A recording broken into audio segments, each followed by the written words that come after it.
A Justiça Eleitoral do Paraná tem ao menos 380 processos em andamento que podem resultar em cassação de registro de candidatura, diplomação ou mandato. O número foi confirmado pela Corte à produção do Jornal da Manhã Paraná. Conforme o Tribunal Regional Eleitoral do Estado, aproximadamente 380 ações de investigação judicial eleitoral, as chamadas AIGES, estão em andamento aqui no Paraná. O TRE ainda informou que, desse total, mais de 300 processos ainda não foram julgados em primeira instância e cerca de 65 já tiveram um primeiro julgamento, porém nem todos já transitaram em julgado. Ou seja, ainda não foram analisadas pelos tribunais, seja o TRE ou o Tribunal Superior Eleitoral.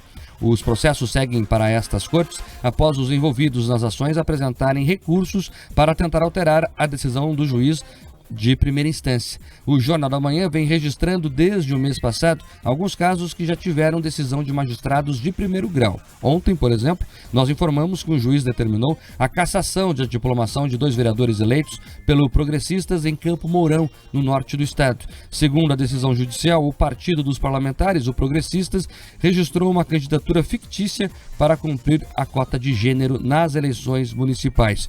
Os vereadores envolvidos são Alexandro Nunes, também chamado de Tio Leco, e Sebastião Galdino, chamado de Tião do Karatê. A mais nova decisão envolve agora um vereador da cidade de Castro, nos Campos Gerais. Juvenil Rodrigues de Freitas, do Podemos, foi eleito vereador nas últimas eleições. Porém, os votos que ele e outros candidatos da sigla receberam foram anulados pela juíza eleitoral Adriana Paiva. A decisão levou em consideração uma ação movida pelo candidato a vereador Antônio Levi Pinheiro, do PRD, e que também aponta fraude à cota de gênero. Em seu despacho, a magistrada considerou que a candidatura da vereadora Maria Cristina Pereira foi fictícia, apontando que durante a apuração do Ministério Público teria ficado comprovado que a candidata não fez campanha efetiva, não obteve votos e nem registrou movimentação financeira no período. Além da anulação dos votos do partido, Juvenil e Maria Cristina também foram declarados inelegíveis por 8 anos. Ainda cabe recurso da decisão. O partido informou que respeita a decisão, mas que vai recorrer. Já Juvenil afirmou que todas as provas estão demonstradas no processo e que vai recorrer da decisão. Maria Cristina Pereira ainda não se pronunciou oficialmente, lembrando que os mandatos, a diplomação ou o registro de candidaturas só são efetivamente cassados após o trânsito em julgado. 2 pontos importantes nessa notícia. Primeiro, que o judiciário ainda tem problemas com o seu calendário, o judiciário eleitoral. A gente sempre diz isso aqui, já tem um tempão, e a gente sempre repete as mesmas notícias. Gente eleita, gente diplomada, gente que daqui a pouco vai ter posse já e que vai ter problemas com o judiciário eleitoral, que só toma decisões de forma tardia. Qual é o prejuízo disso? É um prejuízo real para a democracia. Vamos lá. As pessoas votaram em candidatos que não poderiam receber votos depois da última análise do judiciário. Isso é ruim, né? Porque eram candidatos que não poderiam estar na disputa. Mas o ponto que eu quero me aprofundar aqui é outro. Boa parte desses processos, a maioria desses processos, se refere às chamadas cotas de gênero. A gente vem falando isso aqui há muito tempo também.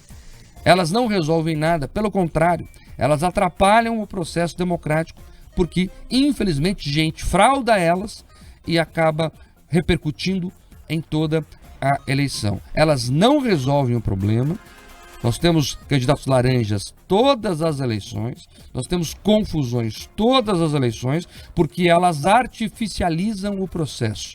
Nós precisamos, nesse país, avançar de verdade nessa questão. E não é assinando a lei e obrigando a colocar um nome em uma planilha desse ou daquele sexo. Nós precisamos uma conscientização. Os eleitores precisam votar de forma livre e espontânea em quem quiserem. E essas escolhas livres e conscientes, e não burocráticas, e não porque alguém mandou colocar lá esse ou aquele candidato, é que vão resolver essa diversidade no meio político. Nós estamos avançando em várias ocasiões. Curitiba, por exemplo, elegeu uma boa bancada feminina para a Câmara de Vereadores. Nós temos deputadas importantes na Assembleia Legislativa. Nós temos que estimular isso. Não adianta, Pedroso, a cota. A cota serve só para eles ficarem fraudando e dar confusão ali na frente. Faça a pergunta para você aí, no teu carro, assistindo pela internet. Se a participação social, se as pessoas estivessem ali brigando para serem candidatas, se você tivesse um contingente feminino brigando ali de maneira renhida para entrar a ser candidata, essa turma que frauda teria essa necessidade? Provavelmente não. Agora o seguinte, nós precisamos requalificar os dirigentes partidários. Eles conhecem as regras. Eu não concordo com a regra, acho, da mesma forma como o Marquela artificializa as coisas, agora a turma tem que se profissionalizar. Conhece a regra, pega uma pessoa que está fora do país, Mark, que nem abre a conta. Não dá.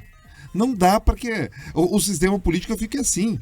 A justiça eleitoral precisa ser mais eficiente e mais. Os deputados federais, ao tomarem atenção sobre esse assunto, vamos conversar sobre o Código Eleitoral, vamos tentar possibilitar candidaturas avulsas, vamos flexibilizar essa questão das cotas, fortalecendo o aspecto do financiamento. Isso sim, a pesquisa científica mostra que teve um impacto real para essas candidaturas, porque fora isso, artificializar, criar cota disso, daquilo, tá dando mais confusão. Mark, nós temos aqui na região metropolitana de Curitiba, inclusive, alguém que se identificou como mulher, mas tem ali um questionamento se ele de fato poderia ter se identificado dessa forma, concorrer ao vereador pode prejudicar a chapa, ou seja, nós estamos trazendo para dentro do debate da justiça eleitoral uma série de questões muito complicadas. Mas por quê? Porque criaram esses artifícios que tornam ali mais confuso o processo eleitoral. Tá tudo errado.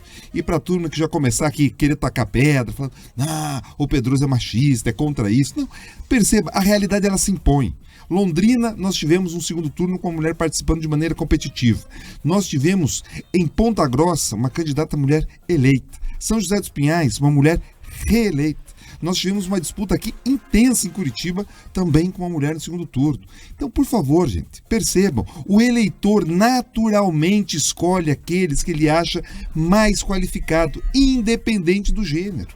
É esse o ponto que a gente tem que começar a discutir e possibilitar, claro, que os espaços sociais sejam mais permeáveis a toda a população, Mark. Aí sim, nós vamos ter competição de verdade e esses puxadinhos vão ser desnecessários. E para a turma que descumpriu as regras, aí a força da lei, porque eles conheciam as normas.